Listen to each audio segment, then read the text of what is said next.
Well, good morning. We're live with the Ovadia Heart Health live stream.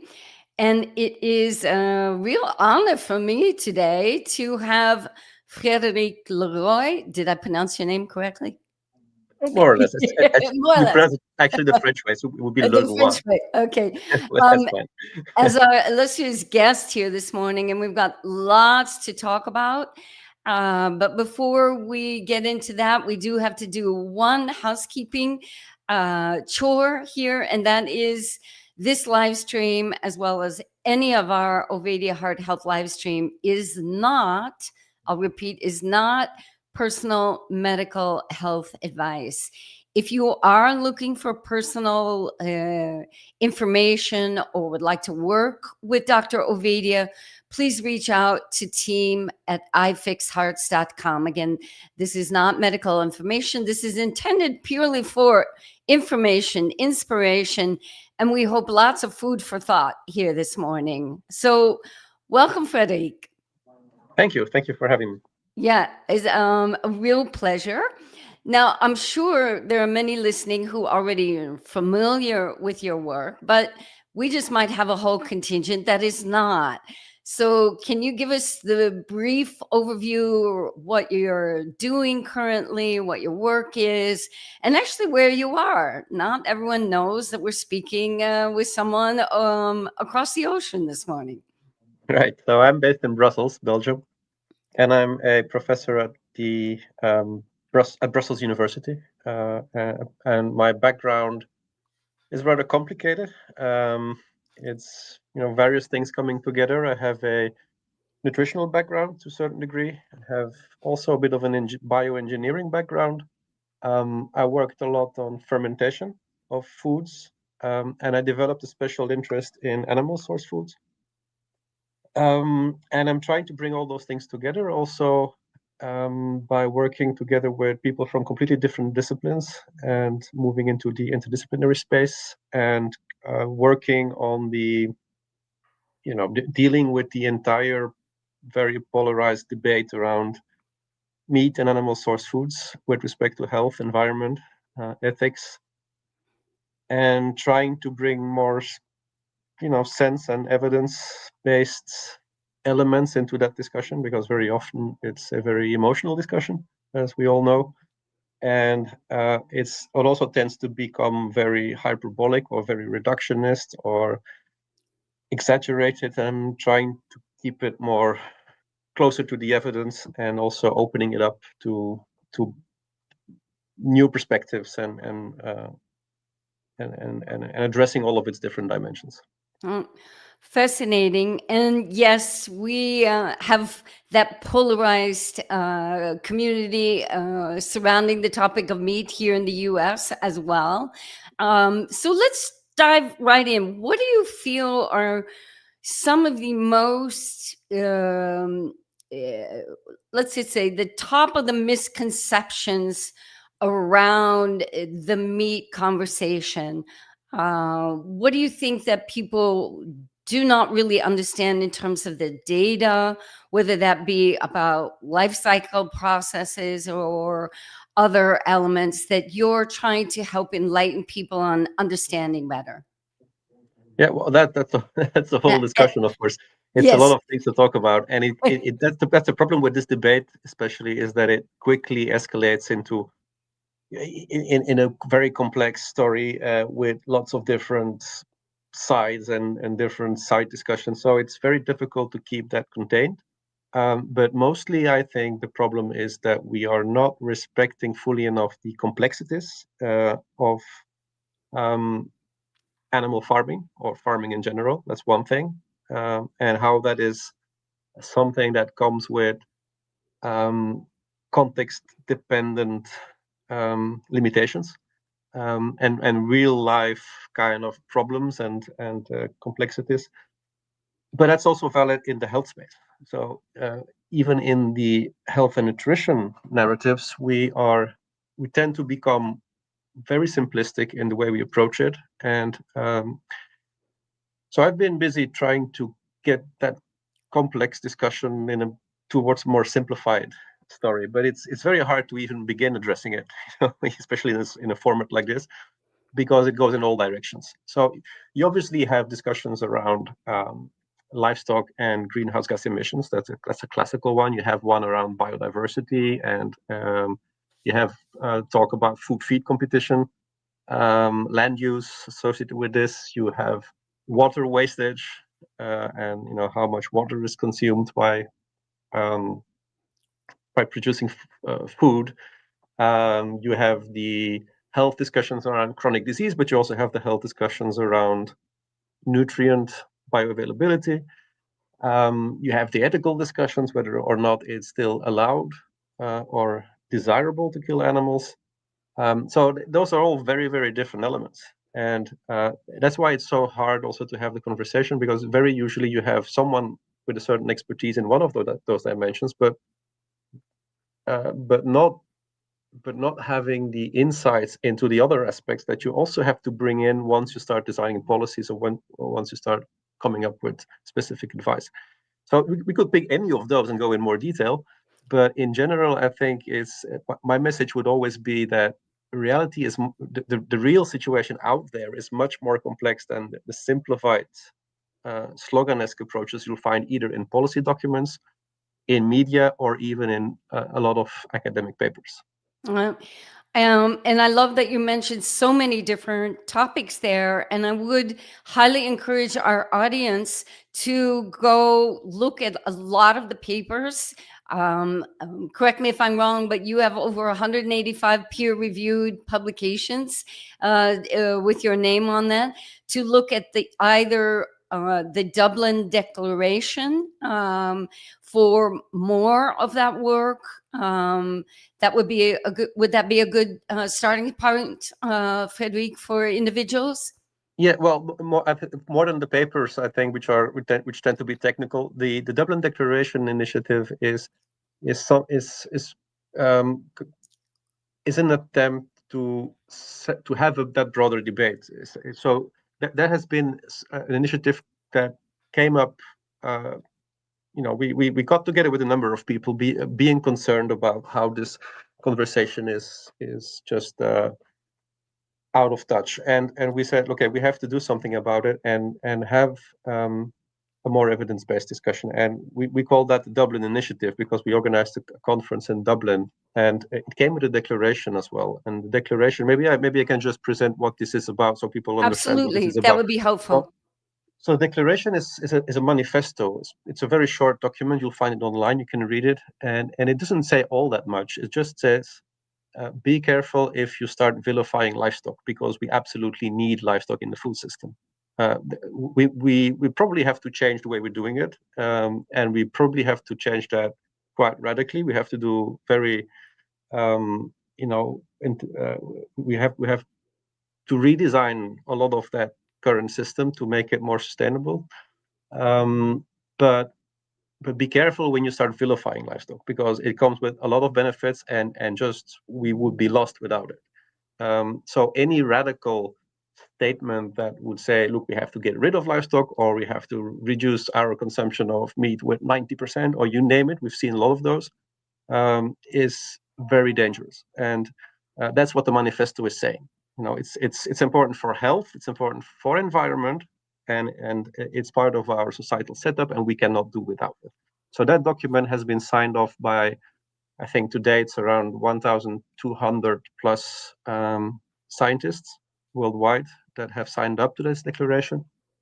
And we're trying to create critical mass, because we felt that in the academic discussions, the anti-livestock voices became way too prominent, and the counter voices were hardly visible, especially if you go to documents that also influence policies, like the Eat Lancet report and all of those.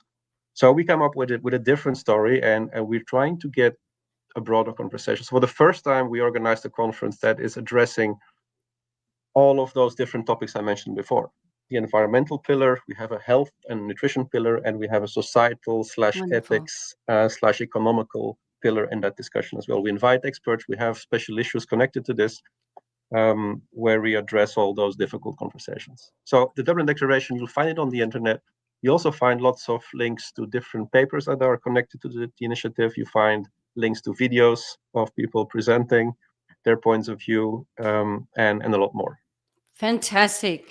And I want to definitely come back to, there's so many things we could talk about this morning, but we only have this short hour here, or close, or just under that.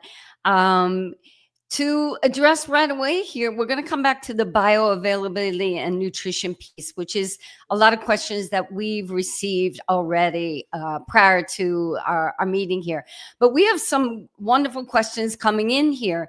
Audrey Deerham, I hope I'm pronouncing your name correctly. Do you feel like fermented vegetables are healthier? Is it important or necessary to add them to a diet? I've been carnivore for 2.5 years. Would you like to address that one? Well, I tend to be a maximalist, and I'm on the rather libertarian side. So I hate to dictate people what they have to eat.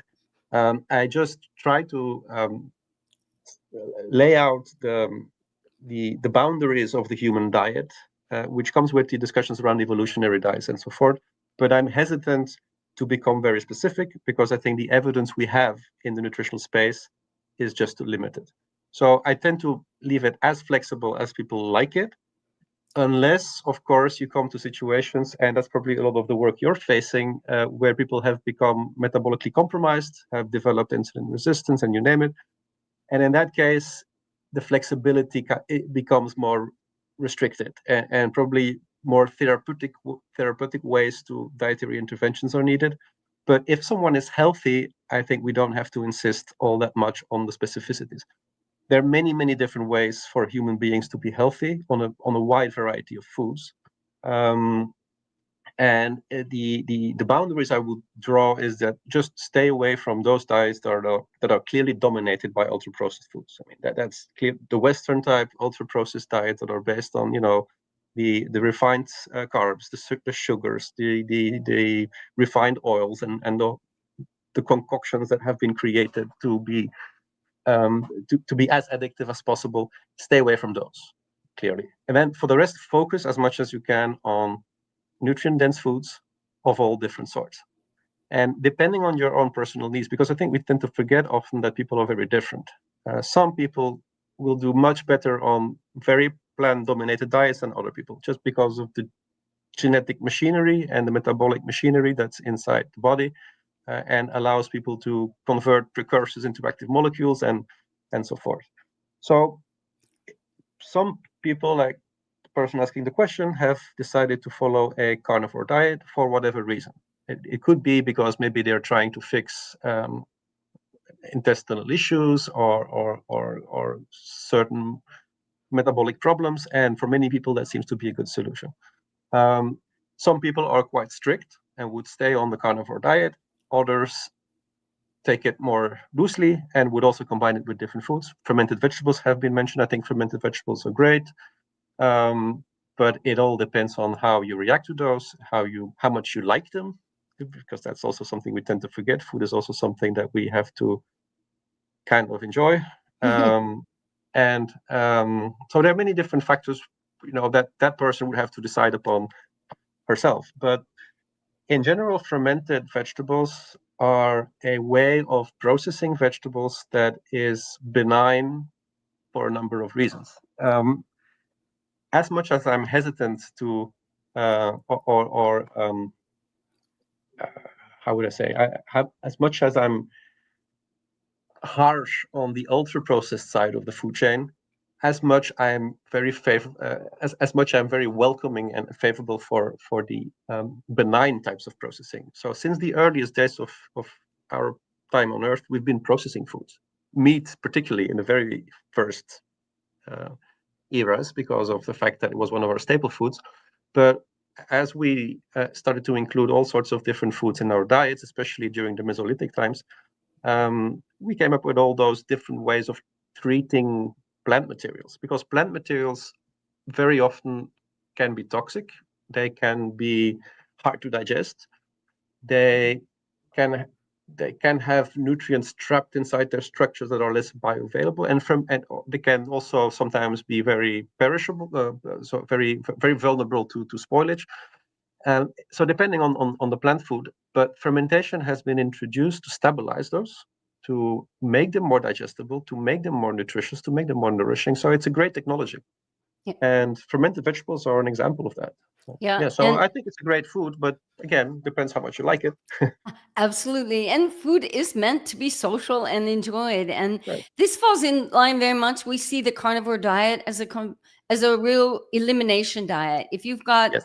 underlying issues, whether it's insulin resistance, autoimmune diseases, it is one way to really go to the very basics. And then maybe as you get healthier and you progress, you might start adding certain things in that you like or that seem to be appropriate to work for you. We also say it's one diet fits one person, and you have to find the mix that works for you. For any of our listeners, I would add here, if you are purchasing fermented foods, particularly fermented vegetables in the USA, make sure they're in the refrigerated section of your grocery store and that they are naturally fermented, that they are not just fermented with vinegar and sitting on the inner shelves of your grocery store. That's an important feature that some people don't realize, that if they're truly authentically fermented, then that must be refrigerated in your grocery store. We've got a couple other questions. Larry, I'm not sure where Larry Diamond is.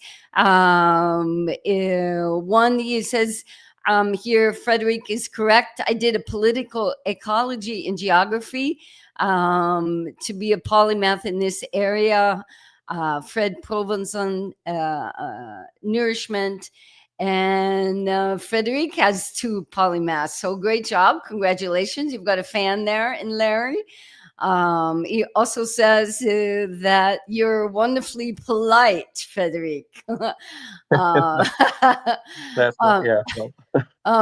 Well, it takes all of us in the conversation, but Larry, we're really thankful you're in the conversation. And we hope to encourage by this live stream today even more of this on these various areas on the topic of meat, livestock, and just global nutrition. So let's go back a little bit to the bioavailability in nutrition. Something that we say that plant and animal protein are not one-to-one. Could you enlighten our listeners, as myself as well, on how you approach this conversation? Yeah. So my advice always tends to be focus on those foods that are nutrient dense, and that will also keep you away from all the other stuff. So both plants and animal foods can be nutrient dense. Animal foods tend to be very nutrient dense, and they also contain a lot of nutrients that are today problematic already. We do have widespread deficiencies globally, but we also have them in Western countries. And a lot of those deficiencies are actually fixable through animal source foods because they have very high bioavailability. They're packed with specific nutrients with high bioavailability that can address a couple of those deficiencies. And so can some plant foods that are nutrient dense, like leafy vegetables and so on. Now, the discussion sometimes goes very much into the direction of protein, and protein is used as a to designate or to point towards specific foods. It's important to remember that food is more than that nutrition is more than protein, right? We tend to use protein as a kind of denominator or kind of a referral for a much complexer nutritional package. So that's a dangerous thing because we become focused on the protein. Plant proteins in general tend to be of lower quality, which means that they are less digestible. So there's more work needed. That's, again, we come back to fermentation. So as a way of making it more accessible, but there's more work needed to get to the amino acids, and the amino acids are less aligned with what our body requires. So they tend to be of lower quality. Soy is pretty good. Cereals are terrible. Legumes are somewhere in the middle. You can mix those and have complementary profiles, and then you get closer. But animal source foods are a great way to obtain protein. And protein is a cornerstone of a nourishing diet. I mean, if we don't have enough protein, we don't get the satiety coming in.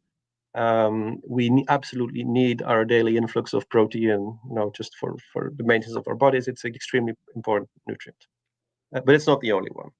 Okay.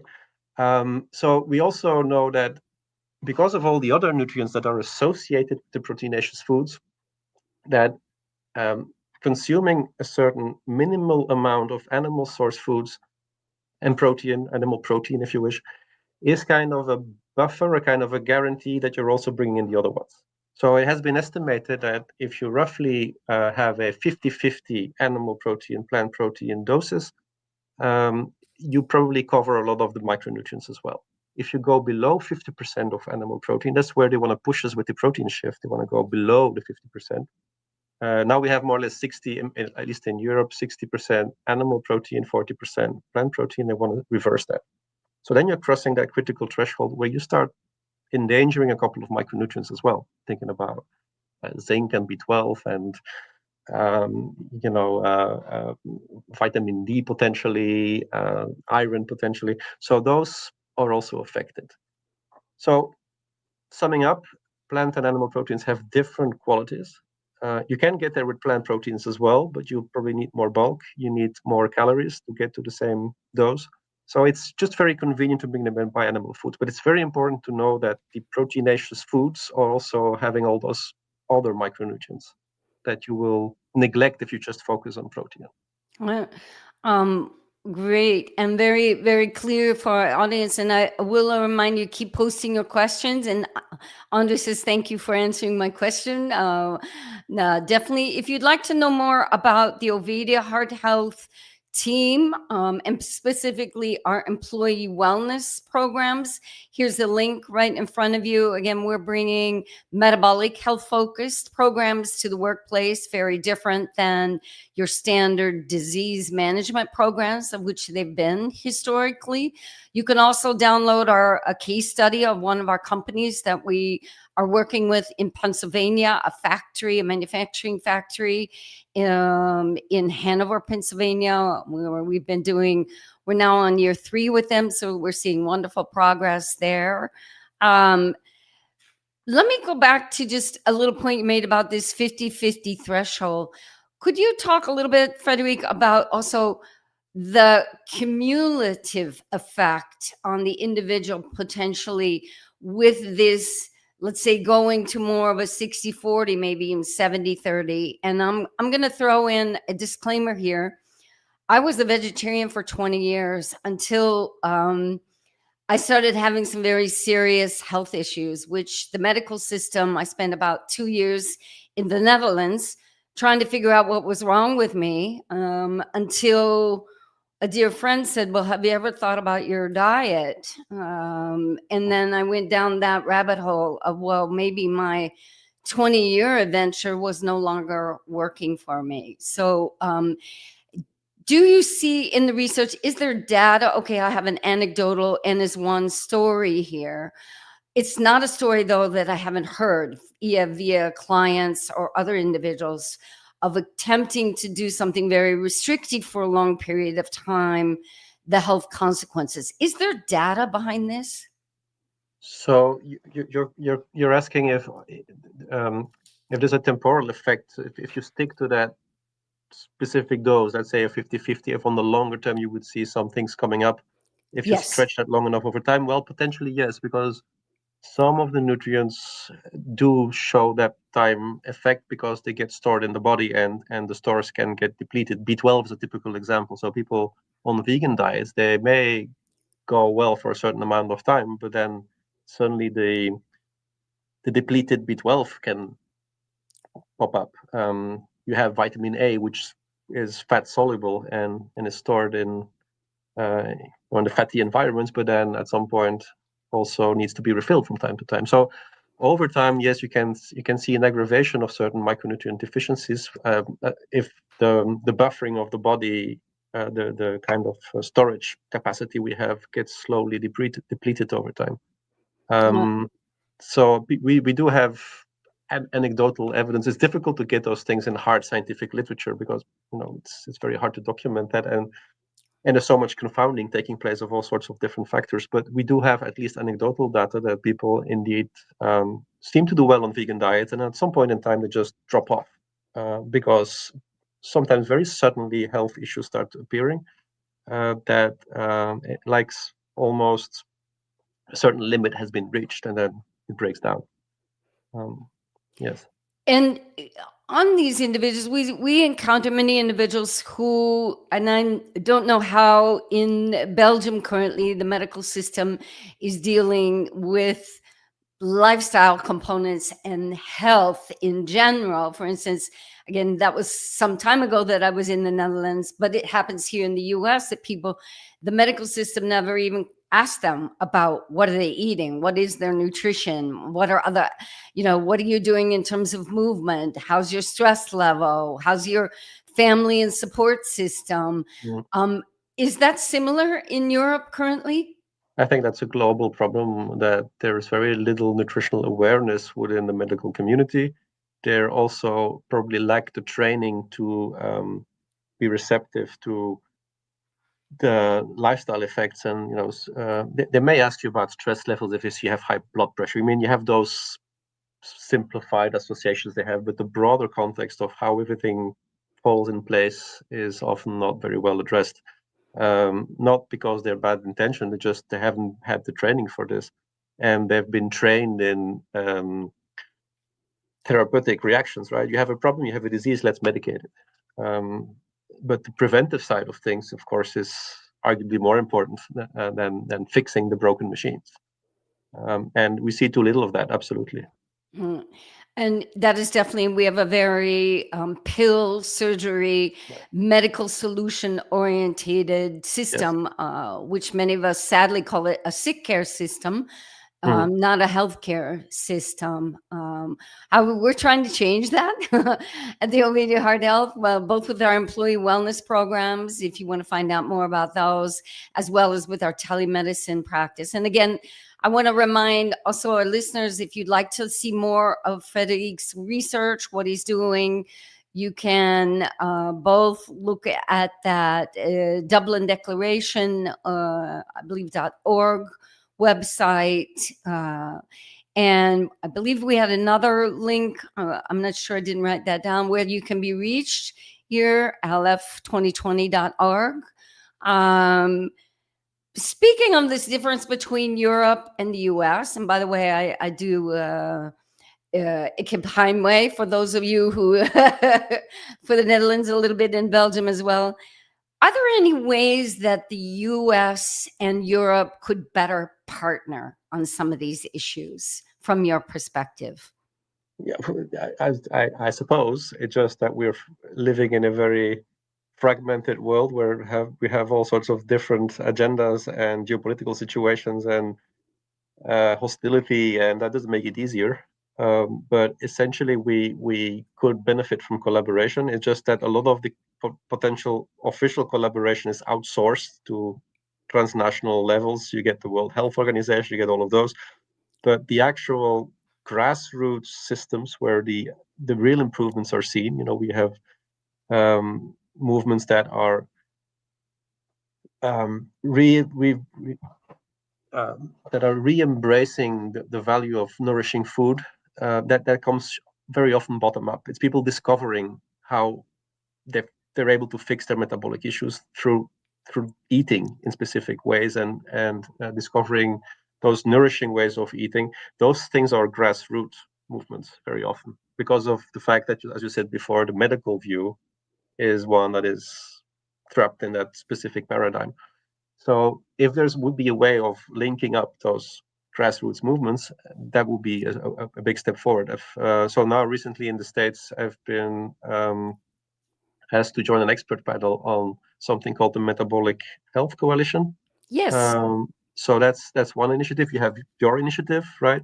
You have a lot of those, actually. And if we could build bridges between those communities, that would be fantastic.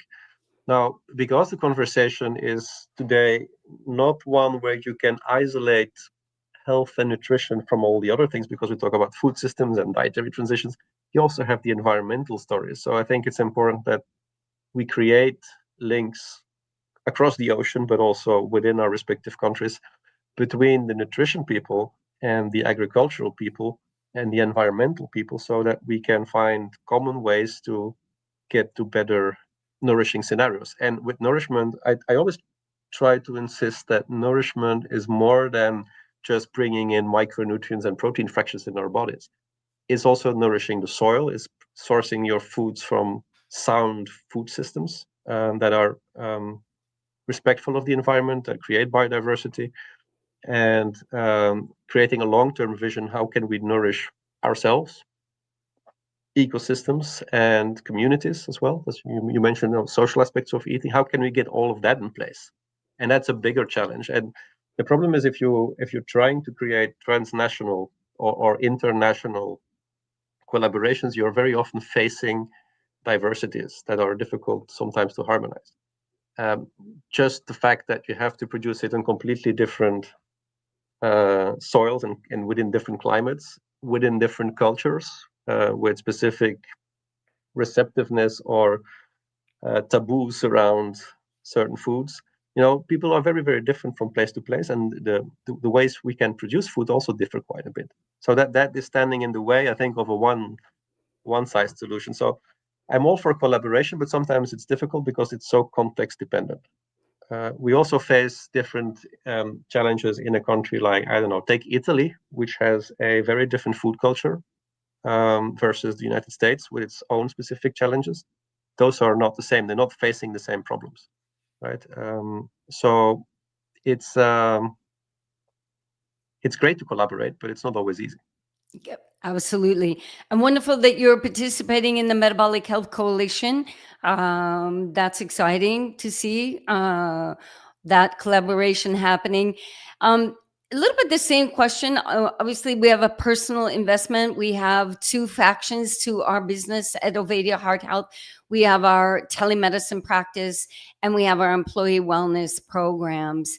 It has taken within the programs we're working some time to just help build the knowledge base amongst individuals about the nutritional benefits of a meat-based diet, because the plant-based advocates have a much larger voice. They have, in many ways, taken over the conversation, particularly in the US with the Lifestyle Medicine Organization and various other very prominent figures in that. What would be some, maybe we call it low-hanging fruit in the US, that either companies or, sort of groups of people, maybe even churches, what tools or where would you sort of point them in the direction to start helping that educational process? I think by making it much more practical and less abstract, because what we're hearing, so the information we're getting, especially from the plant-based folks, is all about healthy diet, right? It's like eat a healthy diet, and then the concept of healthiness doesn't mean much anymore. They fill it in with very specific ideas. So it's all about fiber rich, low fat. So they kind of capitalized, or they kind of hijacked the terminology, and now healthy diet is a very narrow view on what actually a good human appropriate diet would look like. So I think that any organization wishing to change that paradigm needs to work on that concept.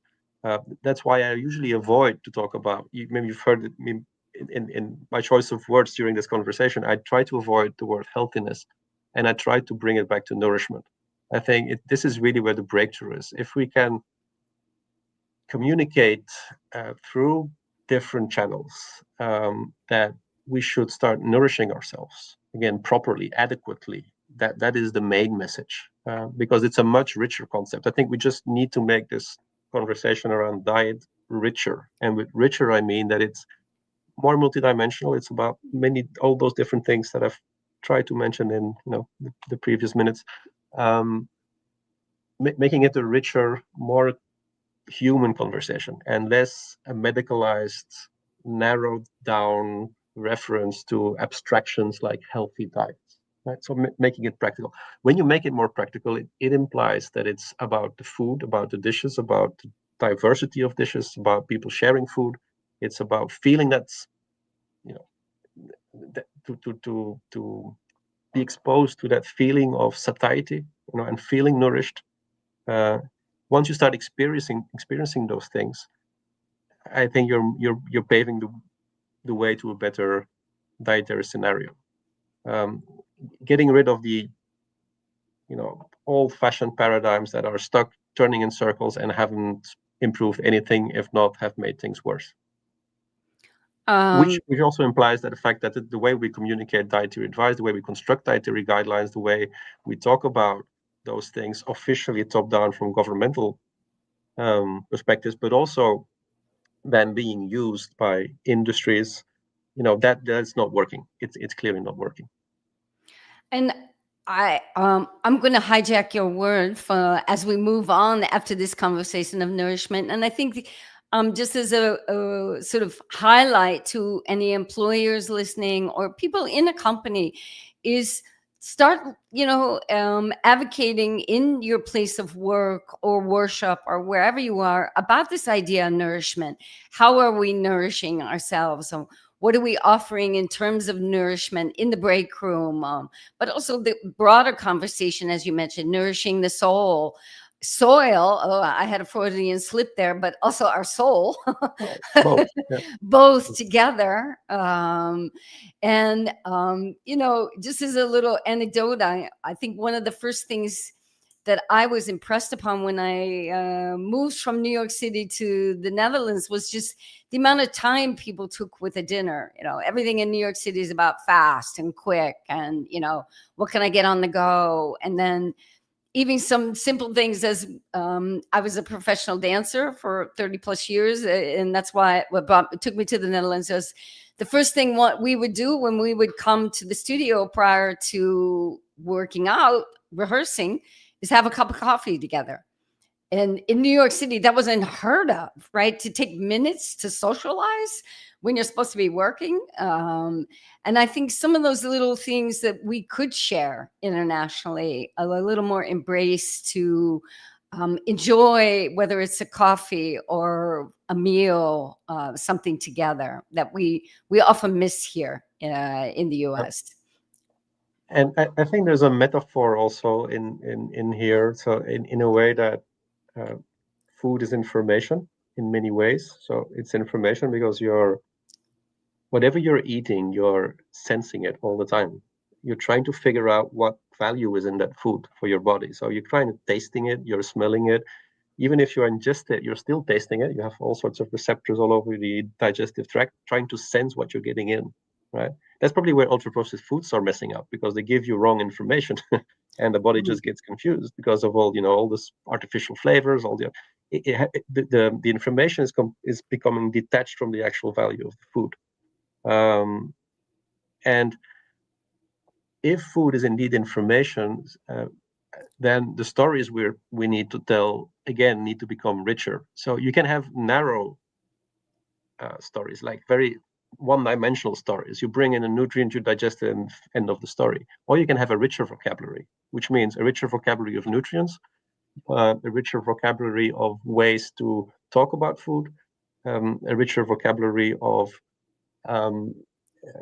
again, within the body, within the metabolism, dealing with all those signals, rather than the very simplified ones where you have energy coming in, just like empty calories hitting the brain and then giving you the feeling of energy. And no, you need the satiety mechanisms in place, and that's when that only works when you have a rich enough conversation. And I mean that metaphorically, I mean that literally as well, in the body physiologically, but I also mean it metaphorically, because if you deal with food in a richer way, through commensality, through valuing the way you source the food, the way you share the food, all that richness can only help in also translating into a richer physiological response, which I think is important, because the information we're sending to our bodies, if imagine you're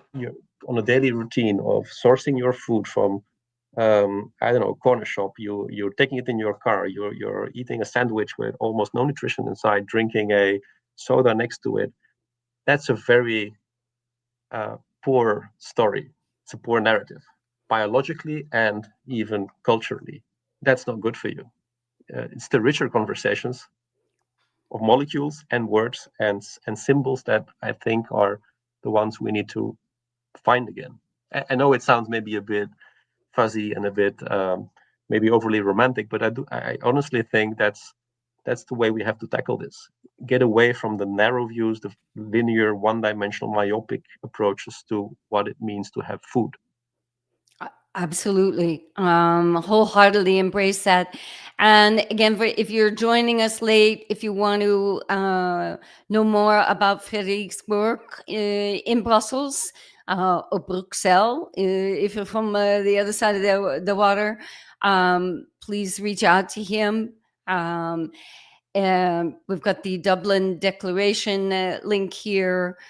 As we start sort of getting closer towards our time here, are there any particular things that we haven't mentioned that you feel are really pertinent and lacking in the conversation these days on either side of the aisle, whether in Europe or here in the US? Well, a lot,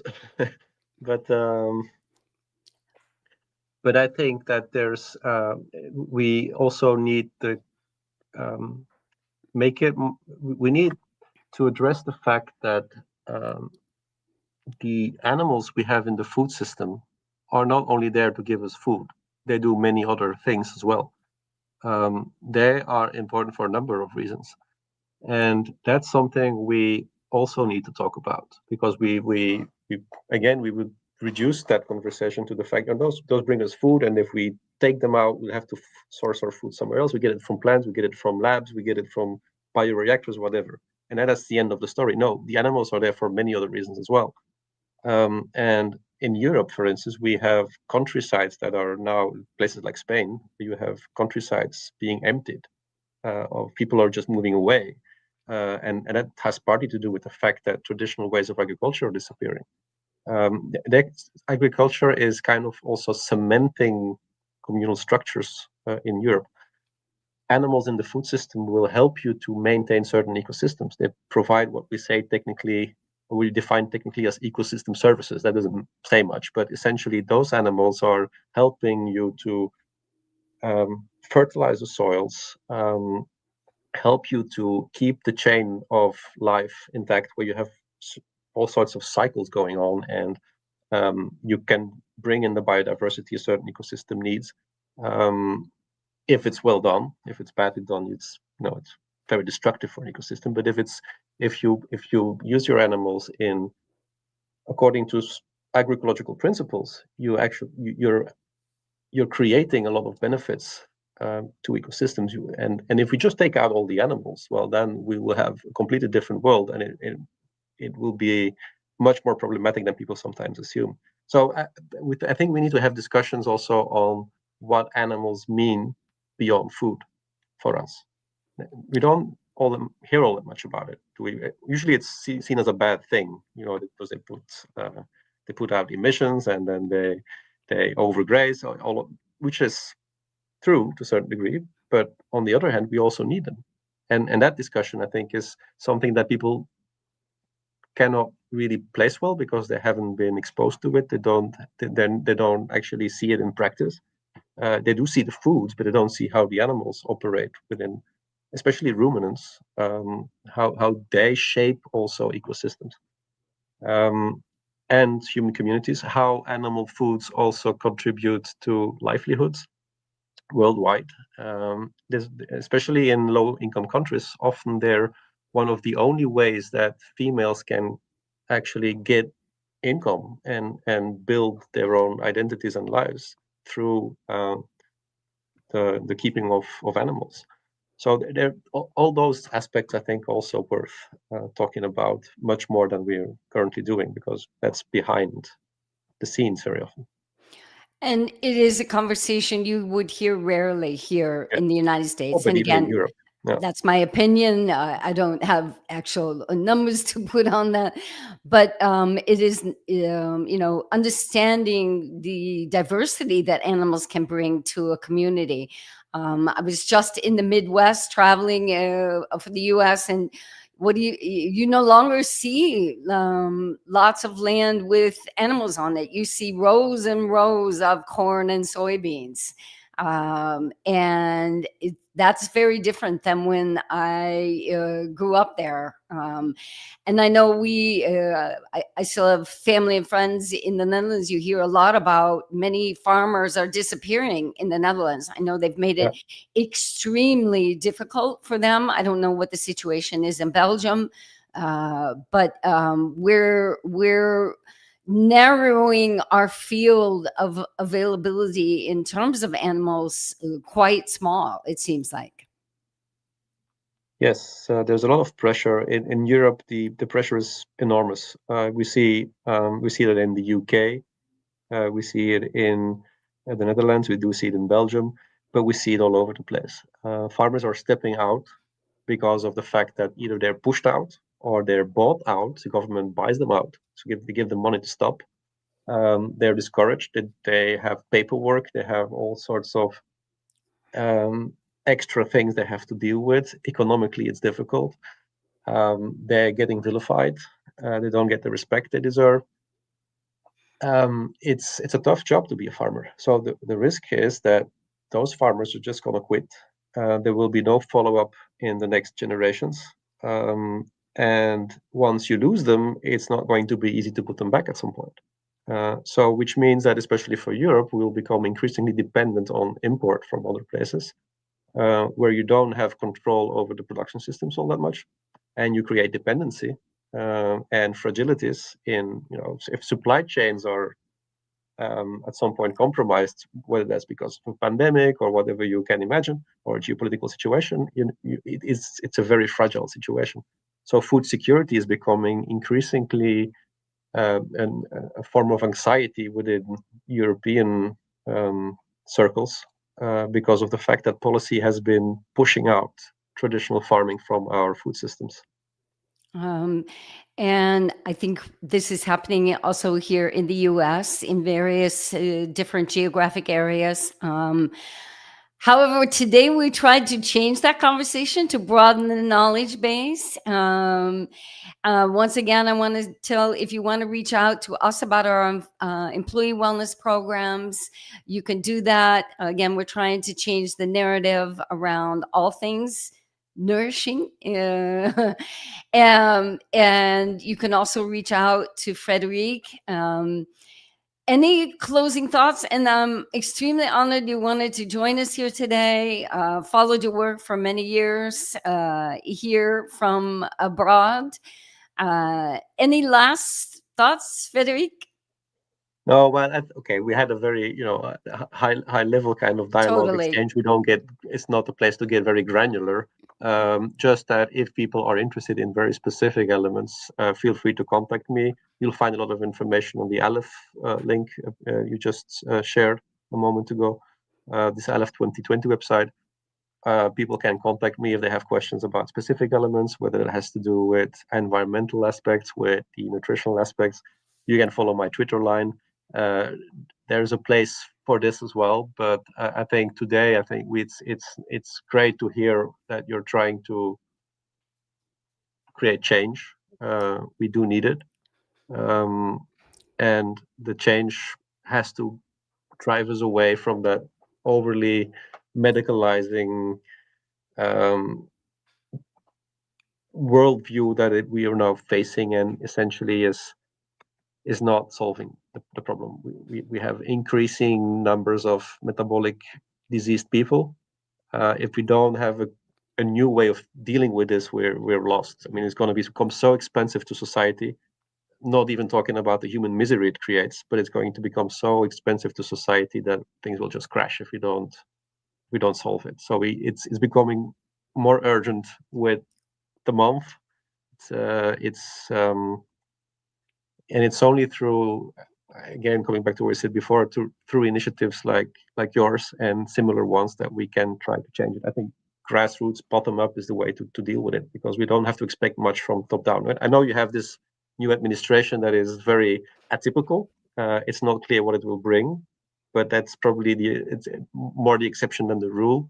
Usually, the top down attempts we've been seeing over the last decades haven't done much, to be kind.